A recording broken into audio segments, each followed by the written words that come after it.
Evangelho de Mateus, no capítulo 28, bem no finalzinho aí.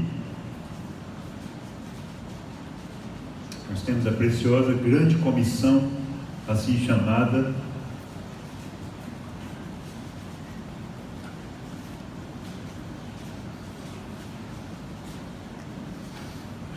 Mateus, capítulo 28. Um dos temas deste ano aí, nós vamos estar conversando com os líderes, inclusive na quarta-feira. Um dos temas deste ano da igreja tem a ver com o discipulado, ou mais precisamente, como nós queremos ver aqui hoje à noite, com base em Mateus 28, o resgate do discipulado cristão.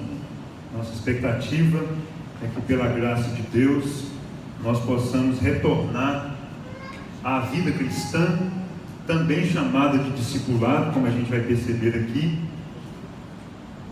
conforme a palavra de Deus, conforme o próprio Jesus ensinou naqueles dias e preservou a sua palavra para que nós, em toda a história, como igreja, vivêssemos de fato como discípulos neste mundo. Vamos ficar em pé para a gente ler esse texto assim, com uma certa convicção, clareza, e dar uma respirada aí para a gente ler bonito agora. Mateus 28, de 18 a 20. Todos acharam aí? Vamos lá? Jesus, aproximando-se, falou-lhes dizendo: toda autoridade me foi dada no céu e na terra. Ide, portanto, fazei discípulos de todas as nações, batizando-os em nome do Pai, e do Filho, e do Espírito Santo, ensinando-os a guardar todas as coisas que vos tenho ordenado. E eis que estou convosco todos os dias, até a consumação dos séculos. Amém. Pode se assentar, por favor. Pode colocar aí, por favor, o primeiro item aí do nosso slide. Irmãos, está aqui, na última reunião do conselho, o conselho decidiu adotar o nosso irmão Rubens, pastor Rubens. Para quem não sabe, nós nos formamos juntos em dezembro de 2001, no Seminário Presbiteriano Brasil Central, em Goiânia, e o Rubens agora ele estava na Jocum durante um bom tempo, mesmo como pastor presbiteriano, e agora ele está diretamente como missionário da APMT, que é a nossa agência transcultural aí de missões, a agência que cuida das missões, especialmente fora do Brasil, outras nações. E o Rubens está aí trabalhando já como missionário da nossa agência presbiteriana de missões transculturais, a PMT. O conselho resolveu adotá-lo como missionário, dar uma verba ainda que bem pequena, aí mensal, para o nosso missionário. Fica o desafio, eu costumo sempre insistir nesse ponto, para que você, se você não tem ainda no seu orçamento mensal um missionário, por favor, não perca mais tempo com respeito a isso. Você precisa aprender a investir em missões, a colocar o seu dinheiro de forma mais direta ainda, além dos dízimos e ofertas normais da igreja, investindo na missão, porque, como a gente percebe aqui nesse texto bem claro, e vamos ver aqui hoje à noite também, essa missão é da igreja. E de fato, os missionários, esses que vão para longe, nós vamos dar uma corrigida nesse negócio aqui também, se Deus quiser, são como braços da igreja em outros lugares, como se cumprisse o nosso papel no lugar de nós, em lugares onde a gente não pode ir. E eu comecei falando aqui sobre o nosso missionário Rubens, também pensando nos missionários que a gente considera assim, em geral, porque é muito comum justamente a gente considerar como missionários apenas aqueles que vão. Eu tenho Rubens Hernandes, que a gente conhece também, outros mais que são meus amigos. Eu costumo dizer que eles são missionários que vão ou que foram, e eu sou missionário que fiquei, exatamente igual a você. Missionários não são só esses que vão para outros lugares, de preferência distantes, em outro país, ou ainda países mais complicados, né? Por assim dizer, onde há perseguição, uma tribo desconhecida na Amazônia. E um assunto tão importante como esse do discipulado cristão, faz bem a gente resgatar a visão bíblica da missão. a visão bíblica de que todo crente é um missionário. Todo crente foi chamado para cumprir a missão juntamente com outros de evangelização do mundo. Tanto que Jesus disse que um dos critérios do seu retorno, da sua segunda volta, é justamente a evangelização do mundo. Quando o evangelho for pregado no mundo inteiro, Jesus disse, então virá o fim. Mas em segundo lugar, não é o sermão ainda não. Por favor, não fique achando que eu vou terminar agora. Eu resolvi apresentar aqui o nosso missionário como introdução a esse sermão, porque missionários são de fato exemplos de como nós devemos dedicar a nossa vida a Deus e a missão. Como a gente deve pessoalmente e até como família nos dedicar de fato ao Senhor completamente a nossa vida e também nos dedicar à missão, assim entendendo, como a gente vai perceber aqui, espero, pela graça de Deus, o que é o discipulado cristão. O que é que Jesus quer dizer quando Ele chama aqueles homens que estavam ali próximos dele, aqueles que aceitavam o seu famoso convite, vinde após mim, siga-me. O que é que Jesus quer dizer com discípulo? Daí a necessidade, em primeiro lugar, da gente esclarecer aqui o que é de fato discipulado. Né, Nath? Está dormindo já, né? Obrigado. Falei, mas tem que ser natural, não precisa falar para ela colocar. Depois ela vai brigar comigo. Um esclarecimento necessário. Porque discipulado, vou usar uma palavra chique aqui para você ficar impressionado, é uma homonímia. Acho que é isso. Que é uma palavra que significa duas coisas. Tipo, manga. Manga tem manga de camisa e tem manga fruta, que é um negócio gostoso também que a gente chamava de pão de queijo, né? Lá em Barra do Garças, né? E discipulado é uma palavra que tem dois significados também especial.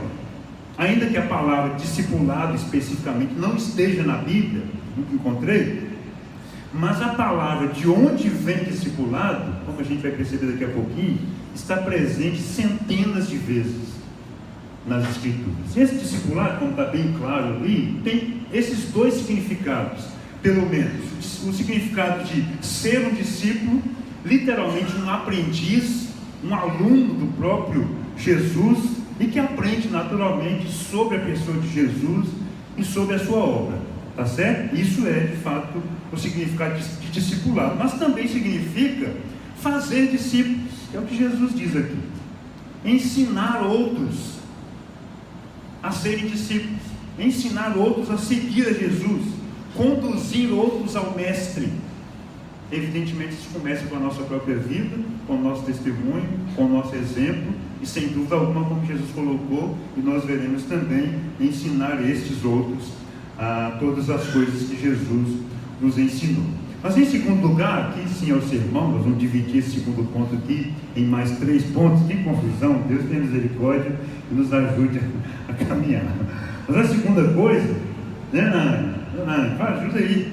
A ordem de Jesus pressupõe, presta atenção porque o ponto é longo, pressupõe, a palavra é difícil, nós vamos esclarecer daqui a pouquinho. A ordem de Jesus pressupõe e de fazer discípulos que nós seguimos de perto o Salvador e estamos aprendendo com Ele e obedecendo. Pastor, parece tipo de livro antigo, né? Os mais antigos aí sabem que os livros antigos tinham um título gigante, depois que aprenderam a fazer título menor aí, né? A ordem de Jesus pressupõe. O que é pressupõe? Eu até fiquei pensando lá em casa como é que a gente ia explicar isso aqui. É fácil. Dona Helena me chamou para tomar um café com bolo essa semana lá na casa dela. Pressupõe-se que ela sabe fazer bolo de fubá. Eu estou até para fazer um concurso aqui que eu vou ser o único diretor ali, como é que chama lá o cara aqui? Jurado, entre Dona Helena, Lu, Gi e a Cremeci também. Qual que é o melhor bolo de fubá? Nós vamos fazer um esquema aqui. Hã? Dona Júlia, meu Deus. Vou até esconder aqui de vergonha. Acabei com o meu esquema aqui agora. Enfim, fica só com isso aqui, esquece o resto. Se Dona Júlia me chamou de novo, como eu vou lá constantemente, para comer um bolo de fubá cremoso, porque o dela é cremoso, eu só diferenciei, tá bom? Fica bem claro.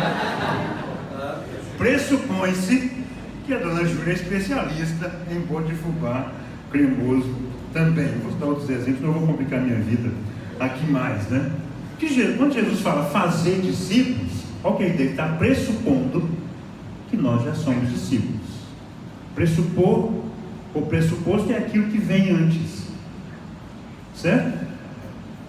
E de fato nós precisamos, pensando nisso, nessa ordem que não foi dada apenas àqueles discípulos do passado, mas sem dúvida alguma a todos os discípulos que são crentes, que fazem parte da igreja e que estão aguardando e apressando até o retorno de Jesus através da pregação do Evangelho. O pressuposto é que nós estamos seguindo de perto o Salvador, estamos aprendendo com Ele e estamos obedecendo. Por isso há 3 aspectos aqui que eu já citei aqui nesse momento do discipulado bíblico que nós precisamos destacar para a gente entender de fato essa grande comissão e entender o chamado para a minha vida e para a sua. Claro que hoje à noite é apenas aquele primeiro significado de discipulado, que é justamente seguir a Jesus, ser um aprendiz, ser um aluno do mestre, assim conhecido ao longo de toda a história, o mestre dos mestres, aquele que de fato ensina de uma tal maneira, de maneira tão sobrenatural e milagrosa, que ele mesmo diz: aprendei de mim, porque sou manso e humilde de coração. E quem lembra do resto? E encontrareis descanso, achareis descanso para a vossa alma. O primeiro aspecto que a gente percebe, não só aqui, mas no próprio significado de discipulado em toda a Bíblia, é justamente a devoção.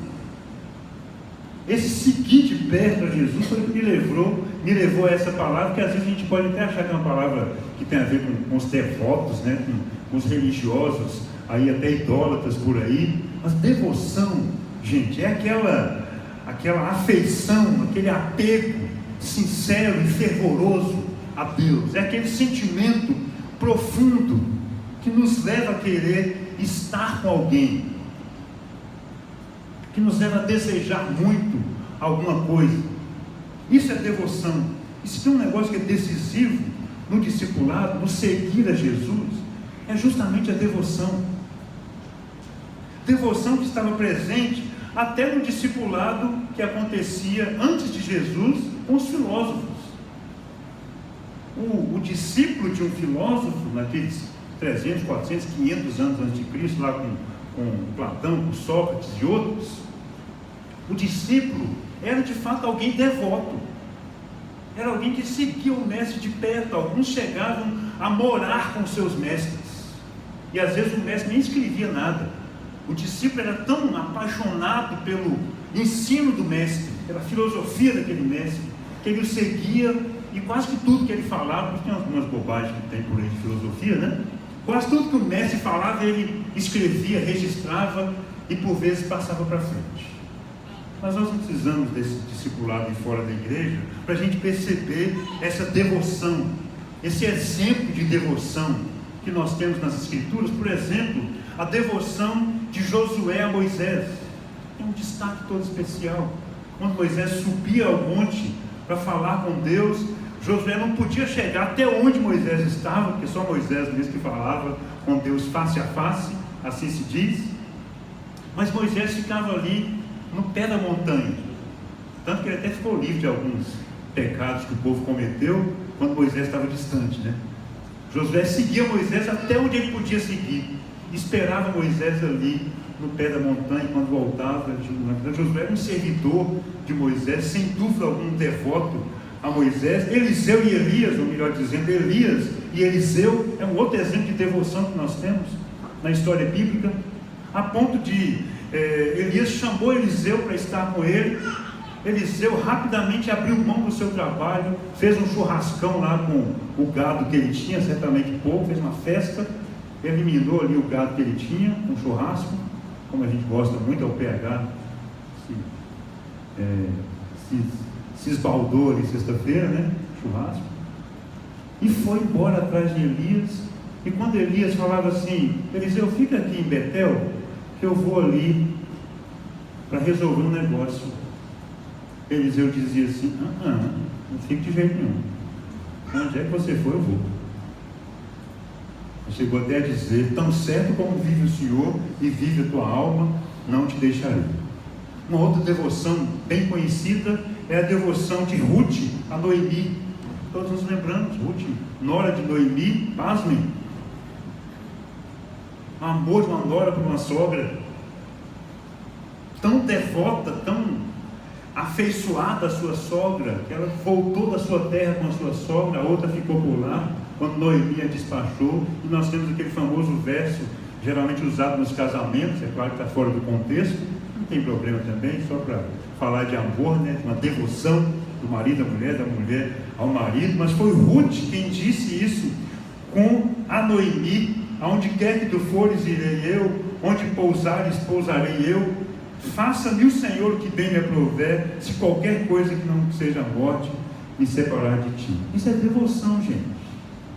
E é essa devoção que nós encontramos em especial na relação daqueles que estiveram na presença de Jesus, que o conheceram, que reconheceram que Ele era o Filho de Deus, que Ele era o Messias, que Ele era o Salvador. Esses que assim o reconheceram quem Ele era, manifestaram uma devoção espetacular, incomparável.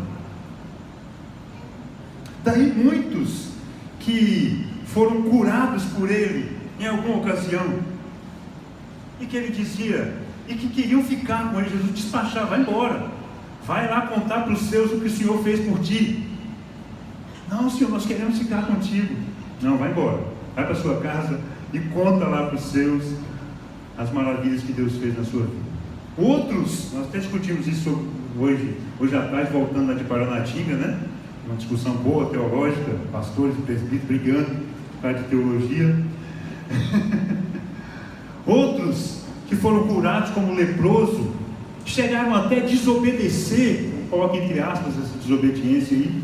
Jesus falou assim: olha, você foi curado da pior doença desse tempo, que era a lepra, você não pode contar para ninguém.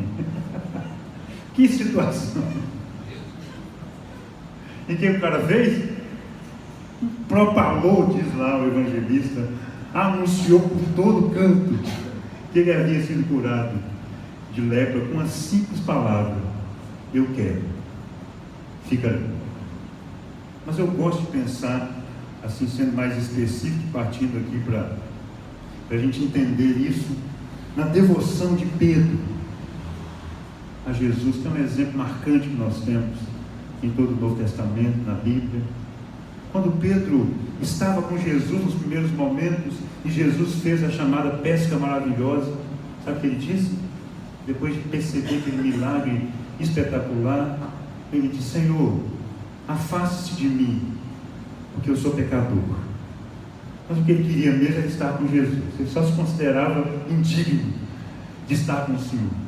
E quando ele andou com Jesus e percebeu de fato quem Jesus era, numa certa ocasião Jesus fez um duro sermão, um duro discurso, está lá em João capítulo 6, e de repente ele espalhou o bolinho, como ele costumava fazer, né? A multidão toda foi embora, só ficaram os 12, nós conhecemos a história.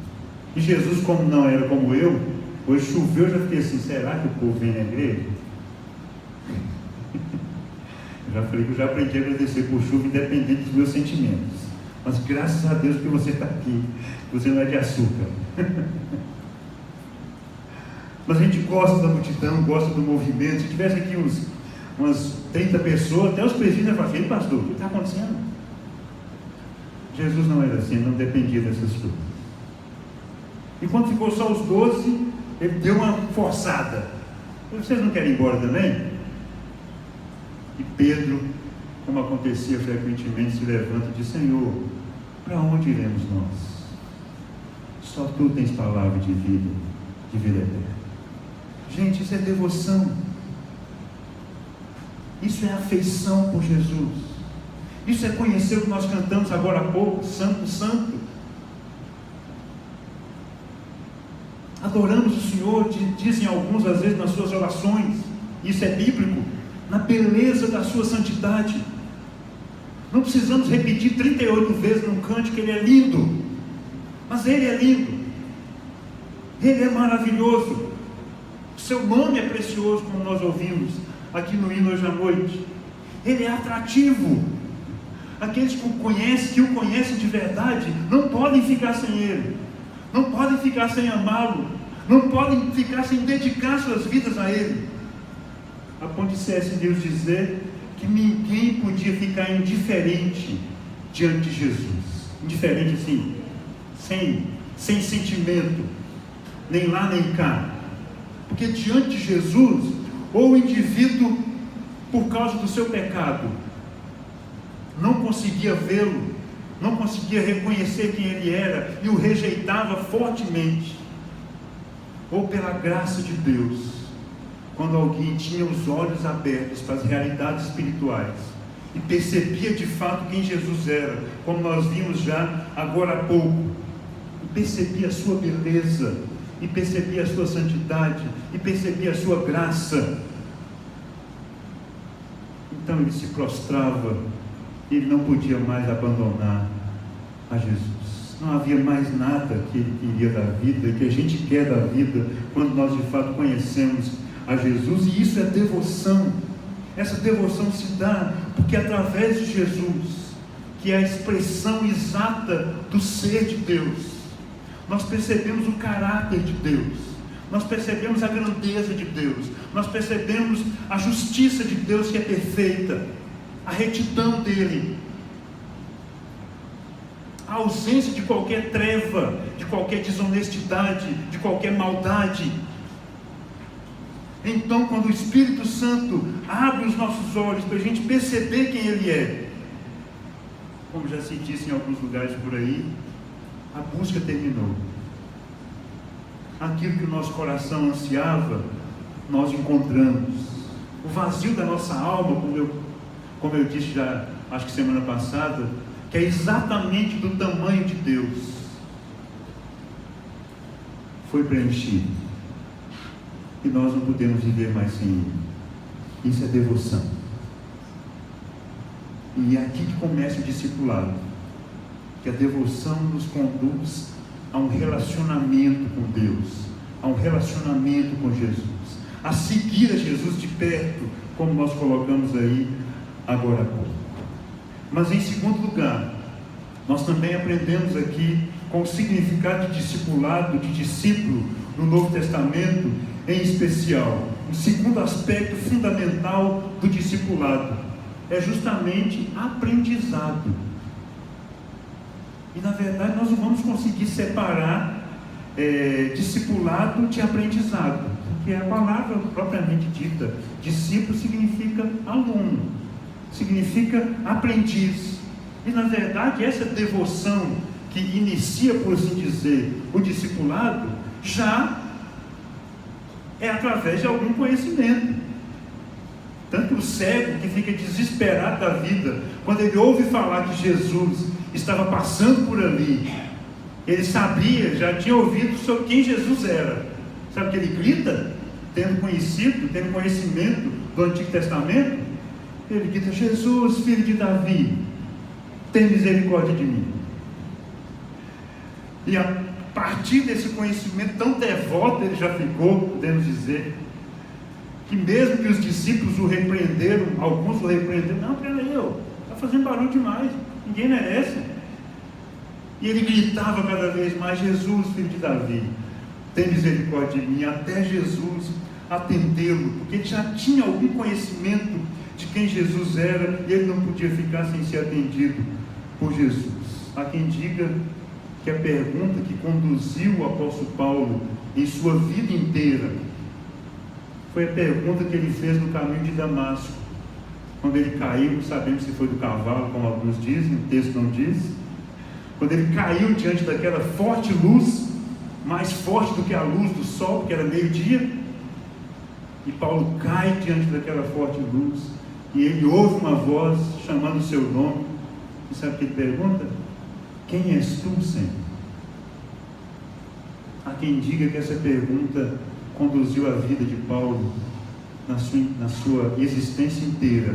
Ele viveu para conhecer quem é Jesus, para saber cada vez mais quem é o Salvador. E é assim que o discípulo vive meu querido irmão. Essa é a vida do discípulo. Essa é uma característica fundamental. No Antigo Testamento a palavra já tinha esse significado de aluno, de aprendiz, especialmente com respeito à lei do Senhor. E bastante diferente dos pregadores dos nossos dias, que fazem tantas promessas, que oferecem fortes orações para as pessoas, soluções para todos os seus problemas, para atraí-las. Olha o convite que Jesus fez aqui em Mateus 11, que nós acabamos de ler. Imagine esse convite feito em nossos dias. Quem está cansado, sobrecarregado aqui, quem está com algum problema, vem à frente, vou fazer uma oração, o seu problema vai ser resolvido. O que Jesus disse? Vinde a mim, aprendei de mim, que sou manso e humilde de coração, e encontrareis descanso para as vossas almas. Isso é confirmado no Evangelho de Marcos, no capítulo 6, quando Jesus, diante das multidões, olha que coisa belíssima, que tem tudo a ver com o discipulado. Jesus olha as multidões, e como a sua visão era privilegiada, ele percebe que as multidões estavam cansadas, estavam aflitas, estavam exaustas. Quem sabe com algum de vocês aqui hoje à noite, seja lá por quê, como ovelhas que não têm pastor, procurando uma solução, procurando descanso, desejando alívio para a alma. E sabe o que Jesus faz? Imediatamente a esse momento em que ele percebe as multidões cansadas, aflitas, exaustas, como ovelhas que não têm pastor, Marcos registra: e ele passou a ensiná-los, dizendo. Percebe aí? Qual que é a solução para a minha vida e para a sua? Por que é que Jesus nos chamou para sermos seus discípulos? Porque nós não precisamos de outra coisa na nossa vida, senão aprender com Jesus, ouvir a sua palavra, ouvir os seus ensinamentos, estar aos seus pés, como eu costumo insistir. Eu sou até chato nesse negócio, tanto que eu falo. Estar aos seus pés, como Maria estava ali na sua casa, e ele mesmo disse que não tinha outra coisa que Maria deveria fazer, e Marta também, mesmo que ela deixasse as vasilhas e a comida para depois, do que estar aos pés do Mestre a ouvir os seus ensinamentos. Oro para que, pela graça de Deus, este ano nós entendamos, e daqui para frente também, o que de fato é um crente, é um cristão segundo a Bíblia. Depois você confira, por favor, em Atos capítulo 11, quando pela primeira vez, diz lá o texto, os discípulos foram chamados de cristãos. E é especialmente interessante que Barnabé percebeu que o Evangelho havia chegado em Antioquia, e Barnabé correu lá. Barnabé já estava discipulando Paulo, começou antes, quando ele chegou a Jerusalém. Ele se lembra de Paulo, ele vai lá e busca Paulo, e durante um ano eles ficaram em Antioquia ensinando grande multidão. E depois desse um ano, Lucas diz, ali pela primeira vez os discípulos foram chamados de cristãos. Os discípulos ficaram ainda mais parecidos com Jesus, porque eles aprenderam de Jesus naqueles tempos, naquele ano, com Barnabé e com Saulo.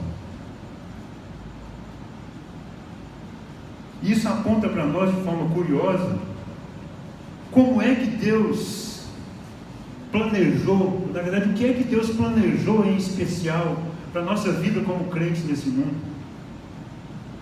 Porque mesmo ali, sendo um momento marcante, em que os discípulos são chamados de pequenos cristos, talvez até em forma de piada, em forma jocosa, e ficou marcado, a palavra cristão para toda a história.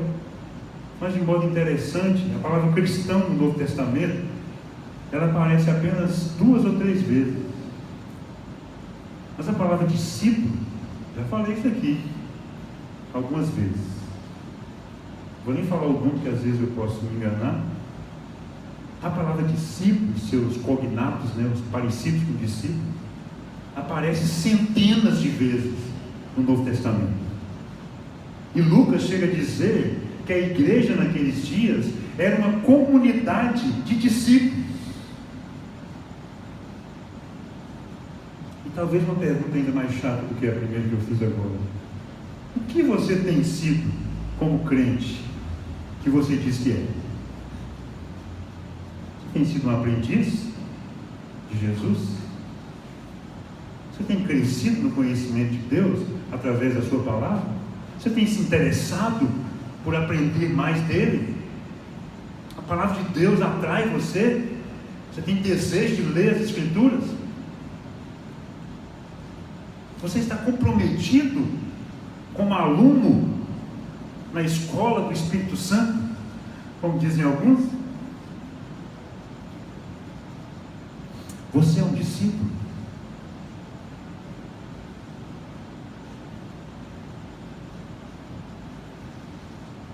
Hoje nós não temos como enfatizar o suficiente, porque o nosso tempo não é tão grande assim.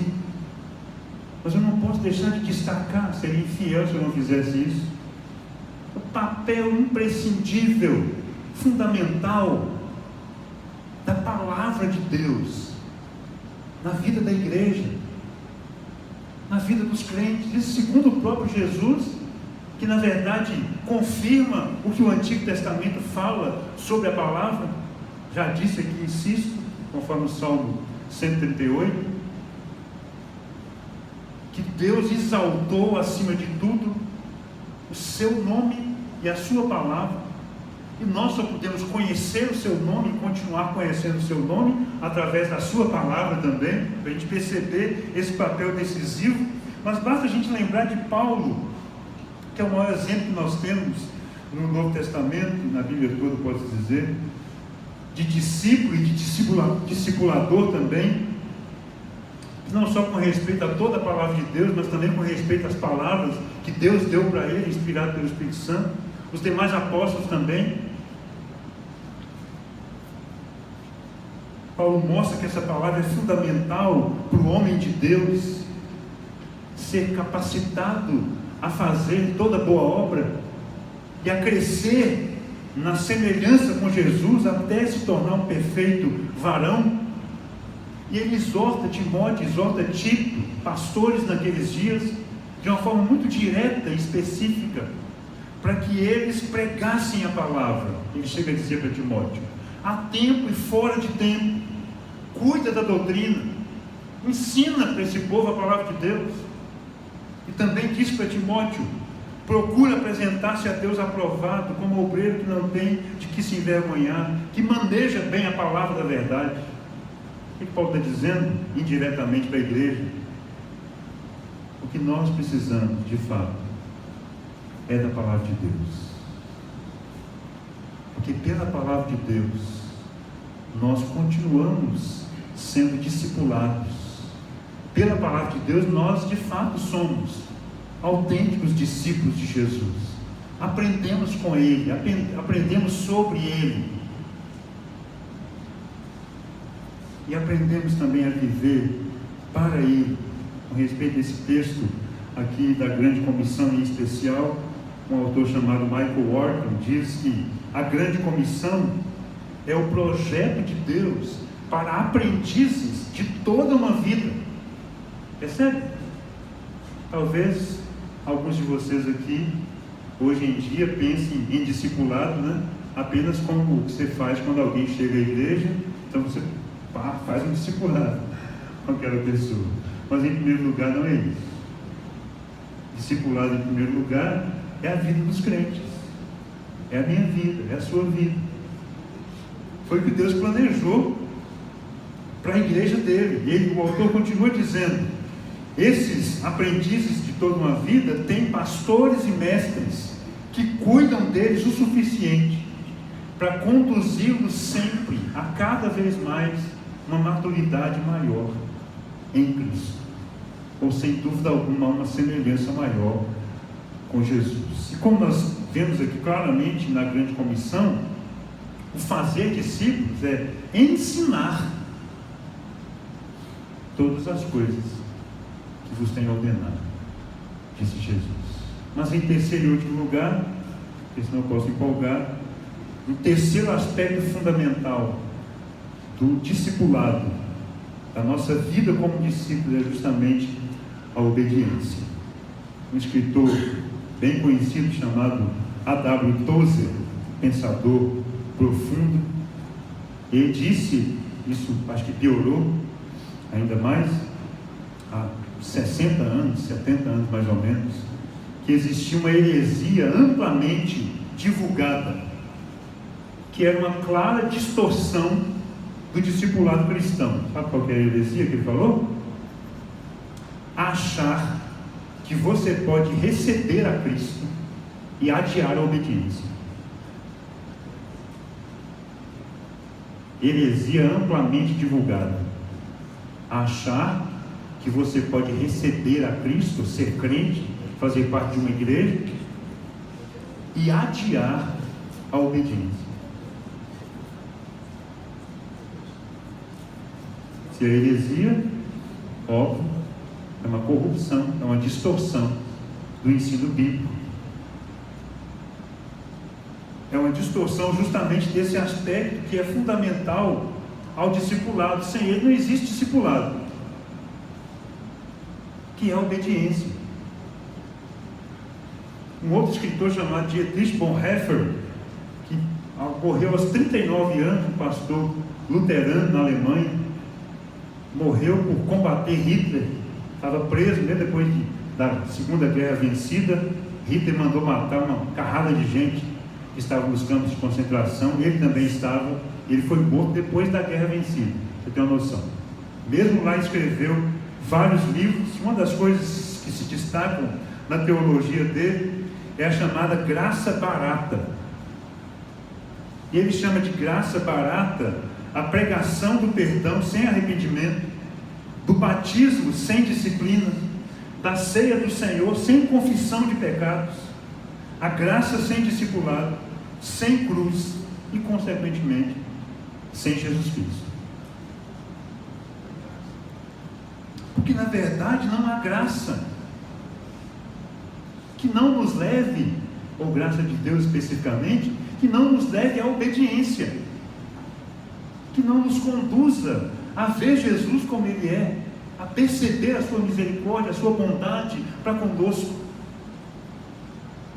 e nos atrai de fato à sua palavra e nos conduz à obediência. Devoção profunda, aprendizado da palavra de Deus com Jesus e sobre Jesus, é necessariamente caracterizado pela obediência. Se não houver obediência, na verdade, não houve chamado eficaz de Jesus das nossas vidas. E Jesus não poderia deixar isso mais claro, né? Quando ele falou sobre o caminho do discípulo como o caminho da cruz. Exatamente o mesmo caminho que ele trilhou para que ele pudesse nos salvar. O caminho da cruz, como Jesus deixou claro em várias ocasiões, é o caminho da morte para este mundo, da morte para nós mesmos, de abrir mão de qualquer coisa. Daí a gente ter falado de devoção logo no início, de estarmos voltados para Ele e não deixarmos qualquer concorrência nos afastar dEle e da sua vontade. Isso é discipulado. Esse é o caminho da cruz. Uma dedicação fervorosa, de fato, ao Salvador, que nos leva a obedecer aos seus comandos, a obedecer a sua palavra. Espero que tenha ficado claro que devoção é algo que nos prende, é uma afeição profunda que nos liga a alguma coisa ou a alguém, e que, em especial no caso de Jesus, não faz sentido algum se nós não obedecermos a sua palavra, se nós não crermos e observarmos, como nós acabamos de cantar.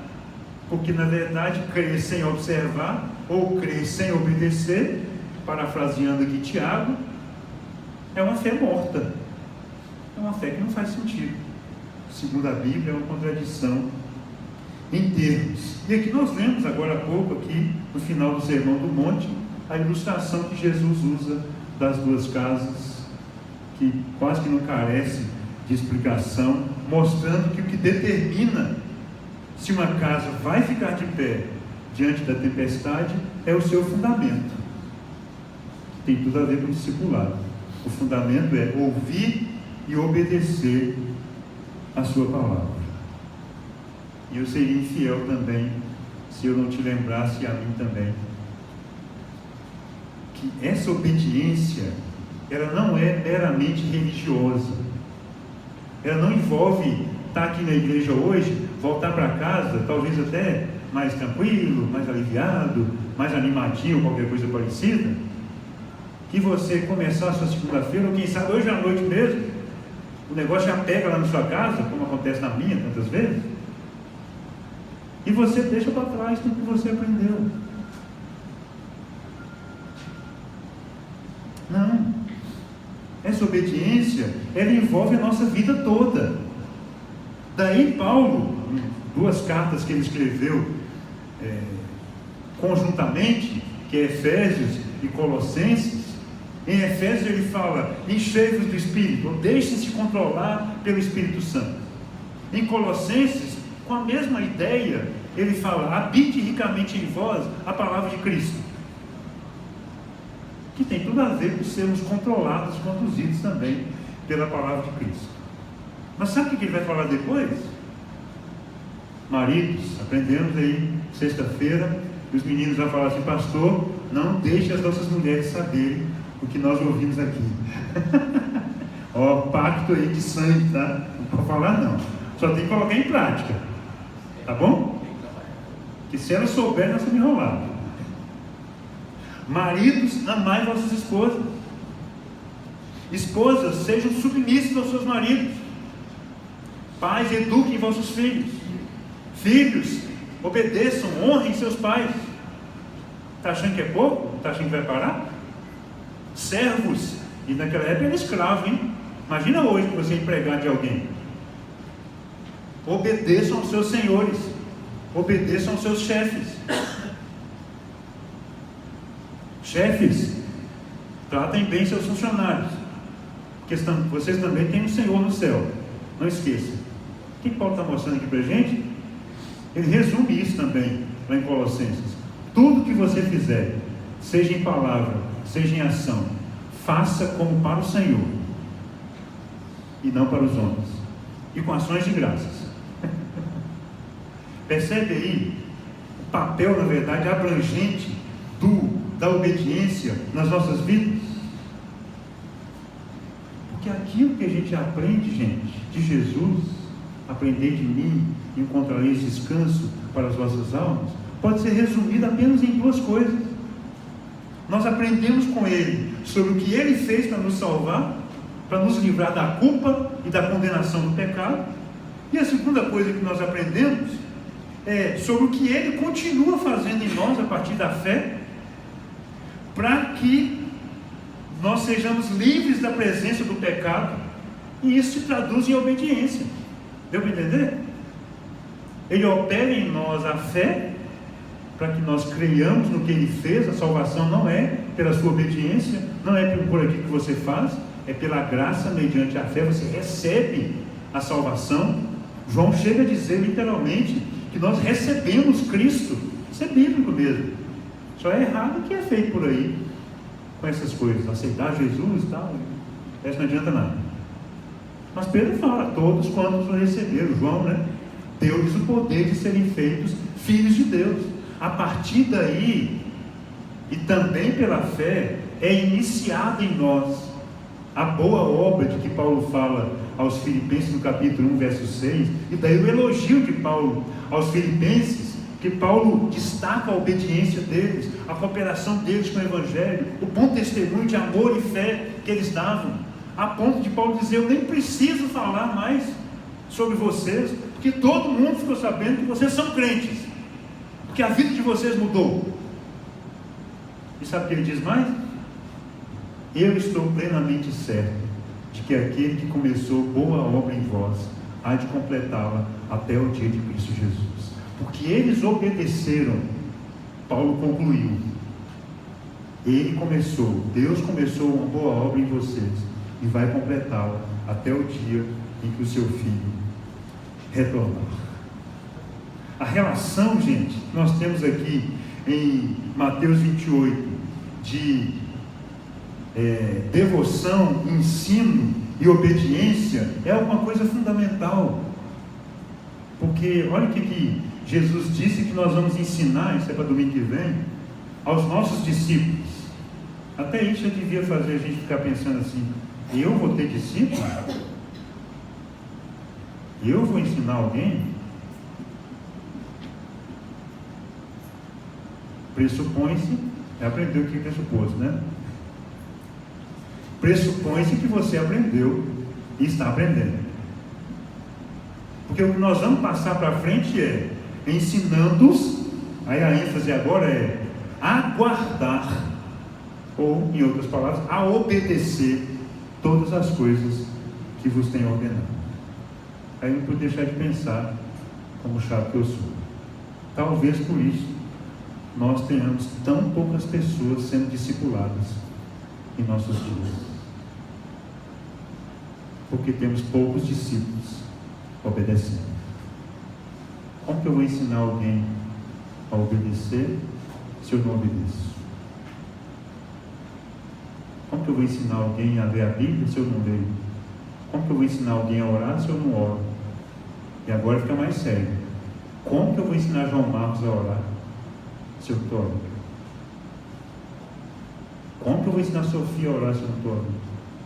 Como que eu vou pastorear minha esposa, como nós aprendemos aqui na sexta-feira? Só um pedacinho, tá, gente? Depois eu vou falar tudo.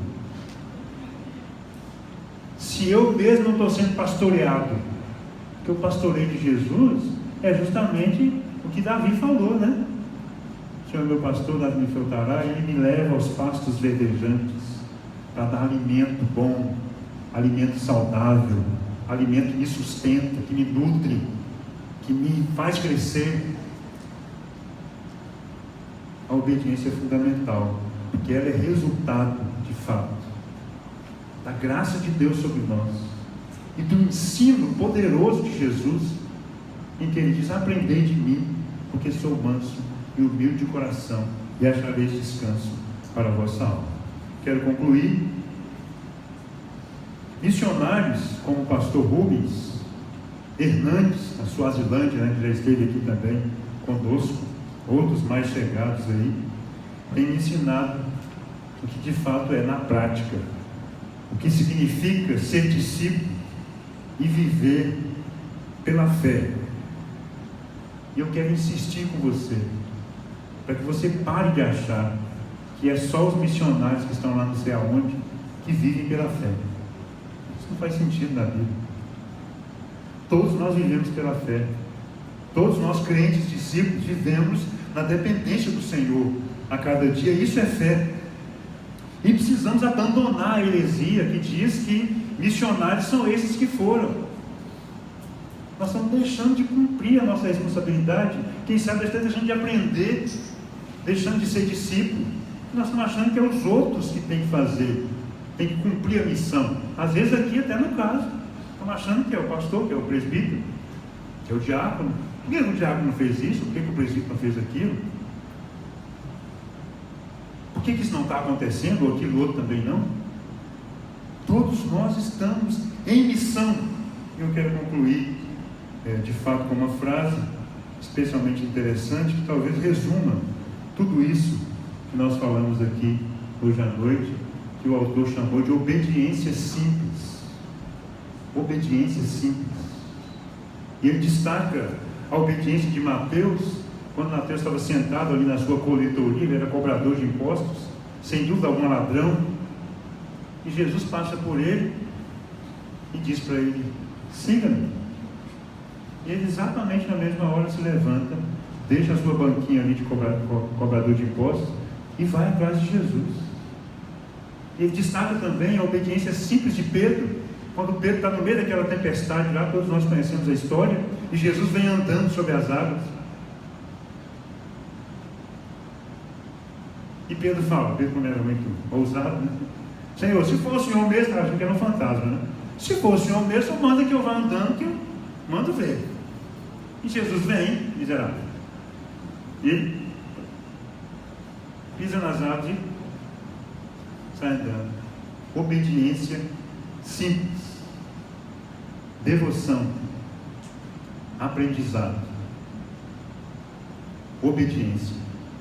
Que são aspectos fundamentais do discipulado. Podem ser bem resumidos nessa frase aí, que é também do Dietrich Bonhoeffer. Confiar na palavra de Jesus Cristo e considerá-la terreno sólido, ou mais sólido do que todas as certezas do mundo. Isso é discipulado. É você confiar e se devotar de uma tal forma a Jesus, aprender de uma tal forma com Ele, que você desconsidera tudo mais. Você segue atrás de Jesus e passa a obedecer às suas palavras.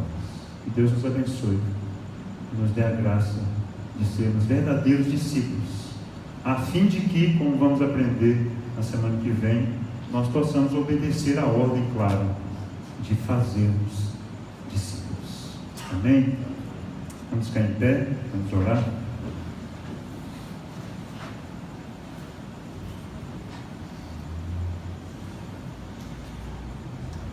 Ó Deus, nós queremos te louvar pela tua palavra, mais uma vez te louvar pela clareza dela para nós.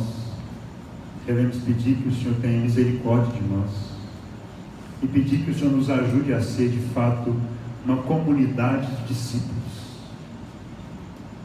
Se necessário, no caso de alguns que estejam presentes aqui, que o Senhor abra os seus olhos para que eles possam perceber quem Jesus é, possam perceber a sua situação pecaminosa e possam de fato se voltar para o Senhor com todo o coração, crendo e então passando a ser discípulo do Senhor, seguidor teu, aprendiz teu de obediência à tua palavra. Nós pedimos para nós como igreja, que tantas vezes temos perdido de vista o verdadeiro discipulado, que tantas vezes nos contentamos com a religiosidade, nos contentamos em vir para a igreja, voltar para casa, por vezes vivemos em desobediência à sua palavra, por vezes amamos mais outras coisas e não o Senhor, e por vezes deixamos de aprender contigo, de estar aos seus pés. Então, Deus, cada dia encontrar descanso para as nossas almas. Que o Senhor tenha misericórdia de nós, que o teu Espírito Santo nos faça ouvir uma vez mais o chamado gracioso do Senhor, para nós irmos a Jesus, para nós o seguirmos de perto, amarmos a Jesus com todo o nosso coração, aprendermos com Ele e obedecermos a sua palavra. Leva-nos em paz os nossos lares, guarda o nosso coração, aplique devidamente a tua palavra ao nosso coração, assim te pedimos e agradecemos, no nome do Senhor Jesus.